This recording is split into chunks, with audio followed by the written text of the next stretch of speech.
the reasons and the rationale actually comes out over a couple of careful months of investigation and uncovering what's been said and things that have been written. We had a mass shooting in Port Arthur that resulted almost 30 years ago, that resulted in the changing of gun laws. The incident over the weekend was really one of the worst mass shootings that we've seen since the gun laws had actually been tightened. The Australian estimate is there's around 4 million registered guns. So that's a lot of guns within Australia. Having the community tell people that they will support them, that they're there for them, I think that's a really big thing as well. Celebrate the lives of the victims and remember the good that they have actually done. How did this happen? Potentially, why did this happen? And then what's going to happen in the aftermath of that.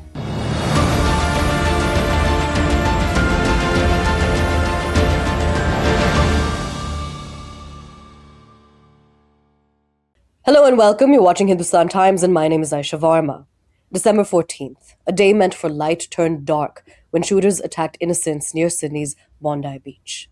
Gun norms are set to get stricter in Australia. A quick promise if compared to the way the United States lags in this department. Joining us right now is Maya Gomez, a lecturer in law and criminology at the Swinburne University of Technology. Ms. Gomez, thank you so much for joining us. Thank you for having me. You know, there's so many people who try to understand what goes on in the mind of a criminal. You are the perfect person to ask about this. What exactly motivates a person or people to conduct a mass shooting? That's a really interesting question, and I think in particular for this incident, it's actually one that's being worked through at the moment. So we do know from recent reports that there was an investigation into one of the individuals, particularly in regards to extremist activity. So that is something that's going to be looked at, but it's really a moving investigation at the moment. And what we tend to know that occurs when we're looking at mass shooting is the reasons and the rationale actually comes out over a couple of careful months of investigation and uncovering what's been said and things that have been written. So it can really vary from individual to individual. So how do factors like access to, say, firearms, social isolation, ideology, or even past trauma typically interact in these cases? Again, that's a really good question. So within the Australian context, we had a mass shooting in Port Arthur that resulted almost 30 years ago, that resulted in the changing of gun laws, because within Australia, it's very, very rare to have mass shootings of that type. And so the incident over the weekend was really one of the worst mass shootings that we've seen since the gun laws had actually been tightened. So now there's actually discussion within the federal government and the states and territories to look at how they may further restrict the availability of licensed guns.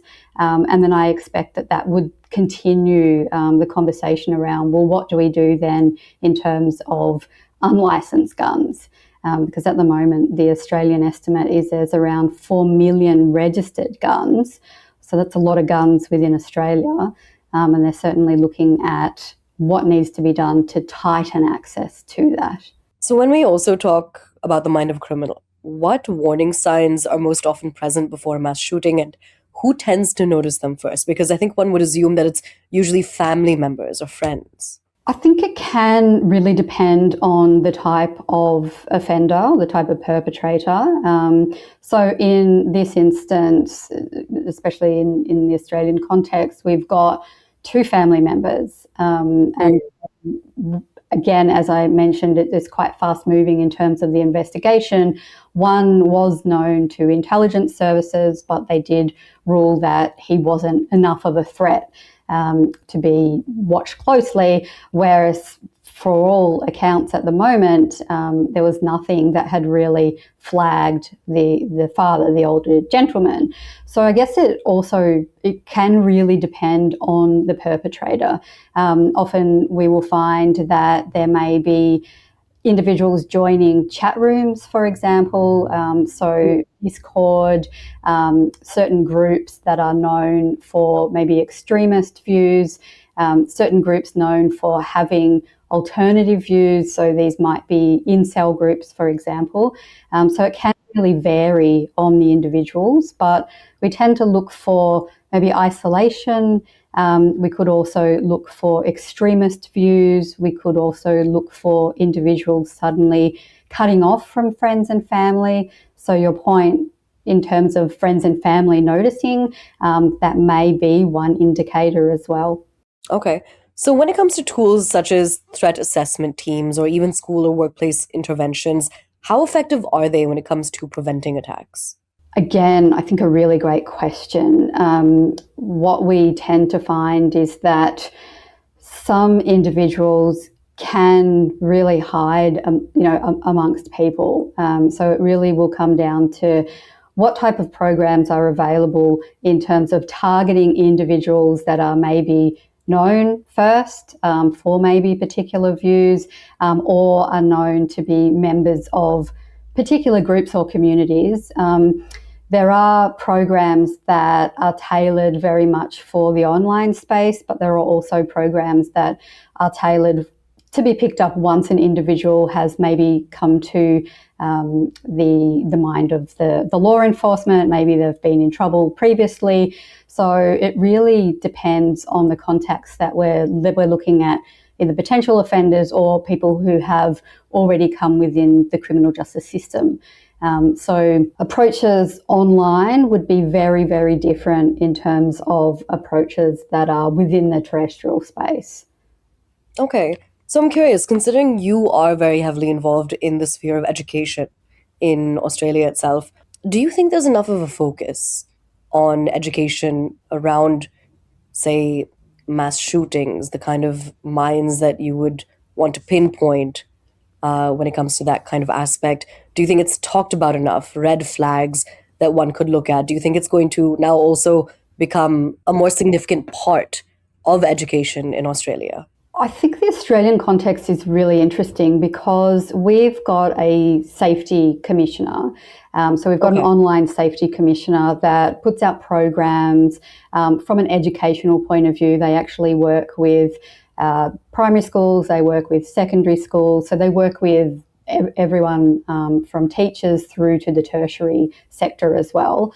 And they have really defined programs around what does it mean to have particular issues online. So this ranges everything from bullying, cyberbullying, through to potential issues around misogyny and other things that would now potentially go into this space. So we've certainly got federal approaches. At the state level also there are tailored programs, and I can speak to from university perspectives that within university spaces there are safer programs that teach individuals how to go online, how to go online safely, but also teach educators some, I guess, pointers and tips to pick up on where there may be particular issues. So it can really, again, depend on the type of individuals, the type of information that they're involved in, and it can also depend in terms of the programs, what they're looking at spotting, what they're looking at supporting, what they're looking at maybe triaging off, again, into that criminal justice space. Got it. So, what would you say are the short and long term psychological effects of mass shootings on survivors, families, and communities? Do you tend to see cases of survivors' guilt?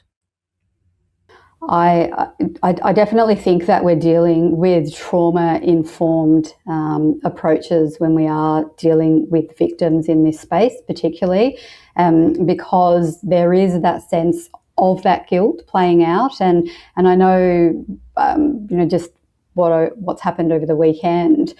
We've got a lot of survivors coming out talking about the fact that they don't want to be called heroes because they've done simply what everybody else would do. So they've got a bit of a narrative going there at the moment. But again, I think that when we are dealing with something like this that's really fast moving, it's actually quite good to talk about the survivors and to talk about what's happened to them, because that is going to form part of any, I guess, healing for the nation, but it should also form part of anything moving forward, particularly when we're looking at gun reform. Because those experiences can certainly speak to what we don't want to happen in the future, what we need to strengthen. So I know that I've been reading a lot of the eyewitness testimonies that have been coming out or listening to them, and it is about that trauma-informed approach, I think, and embedding some of that narrative back into this space where we hopefully will see some change. How should somebody interact or try to help survivors of mass shootings? I think acknowledge what has happened. I think allow for individuals to have their space, but also to support them. So to be able to say, here are the places that you can reach out to, here are the individuals that you can reach out to, certainly offer support where we're required, because survivors will deal with things in their own way, and everyone will have a different approach to that. So some people may want to talk about it, some people may want to retreat, but know that there are support mechanisms there for them. And I think it's really a good thing to come together as a community. So having the community tell people that they will support them, that they're there for them, I think that's a really big thing as well. And I know certainly with Bondi and around the cities and the territories in Australia, people have come out from their own communities. They've donated blood, they've put flowers down, they've sent wishes to people, they've donated to individuals who helped tackle the perpetrators. So there's certainly that outpouring from the community that can also lift the survivors up and make them feel supported as well. Absolutely, solidarity and support. One thing that, say, one could possibly speculate about when it comes to the long-term effect or even short-term, my assumption would be that anybody who was a survivor of something like a mass shooting in as public a place as it was would be afraid of going back out into public places because they would not be able to understand whether or not they would be safe in those spaces. What kind of support would be given to people who go through that? Yeah, I certainly think that's a very valid insight there. So it is something that you could potentially work through in terms of trauma-informed design. So there are ways in which you can make the environment feel safer. So for example, bollards. So the idea of installing bollards on promenades is so that cars can't get through, for example. But simple things can actually be having increased police presence, increased ability to know that there's maybe surveillance, the ability to reach out and talk to someone. So maybe there's increased police booths along the way, increased lighting, for example. So there's a whole section around trauma-informed design that can play into this, but it's also the very visible deterrence, but also support of having police very visible. So if people certainly felt like they were unsafe in a particular area, having that ability to go up and visibly see a police officer, for example, can actually also work as supporting those individuals. But again, everybody is different. So I would imagine, particularly in the context of mass shooting, that people would potentially want to avoid the area, especially where there was a loss of life. But it also becomes a space where individuals are memorialised as well. So it's got a dual function. which can also be problematic for people. And tragically, victims were between the ages of 10 to 87. How can people talk about mass shootings with children or students in a way that is honest and educates, but doesn't increase fear? That's a really great question. I've actually been looking at social media this morning, and a lot of people are celebrating the victims. So rather than having the media reports out there, they're actually talking about the light and the happiness, and they're celebrating the life of the victims, in particular when there are younger children involved. So that may be something. It is a very difficult process, obviously, and so everybody will be remembering their loved ones in their own specific way. So whether that's people celebrating and saying, please share information, or whether that's people actually saying, please respect our time at the moment, and when we want to talk about these things, we will. But I guess from the Australian context, I've certainly seen people coming out and sharing the very happy moments that they had prior to this incident, and asking people to celebrate the lives of the victims and remember the good that they have actually done. That's wonderful to hear. How do you discuss mass shootings with your students? What do you tend to cover in those classes? Because I'm also assuming that this is going to be a pretty big topic in the days to come. Yeah, it definitely is. So the way that I like to teach it is I always like to recognise the fact that we are talking about an offence where there is loss of life, and first and foremost, we actually need to acknowledge that, and that we do pay respect to the victims. So it's certainly not a sensationalised thing. I like to make students aware that we are dealing with a crime that has impacted not only on families themselves, but also on the wider community. And that can be really traumatic for students. So we always give students the space to, I guess, interact or deal with the topic as much as they want to. So some students will say, I don't want to be in this class, or I don't want to have this conversation. We offer support services for that. But it's really about talking about offences that occur like this in a respectful way. So I think it comes down to having a victim-led approach. First, we acknowledge that there are victims, but then obviously, because I teach criminal law and I teach criminology, we then look at the offence itself. So how did this happen? Potentially, why did this happen? And then what's going to happen in the aftermath of that? I'm curious, can people who choose to murder like this be rehabilitated? I think that's the question that the courts really have to grapple with. So in terms of sentencing, rehabilitation is certainly something that comes into the discussion. But when you are dealing with offences that attract life, and you're typically then not talking about rehabilitation in that space. So for mass shooting, I don't think that rehabilitation would be a particularly high thing that would be regarded. It'd probably be more the safety of the community. And in sentencing, the safety of the community tends to be paramount. So that would be definitely up to the sentencing judge.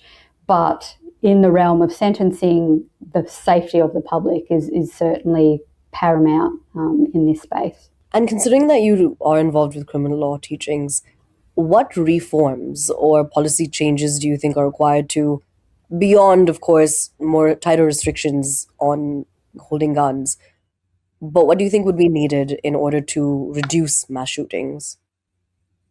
I think the gun reform is certainly a really good start. So at the moment, the states and territories are responsible for the administrative side. So at the federal level, we've got broad agreement that there needs to be a tightening of the gun laws, but what that means will fall back to the states and territories.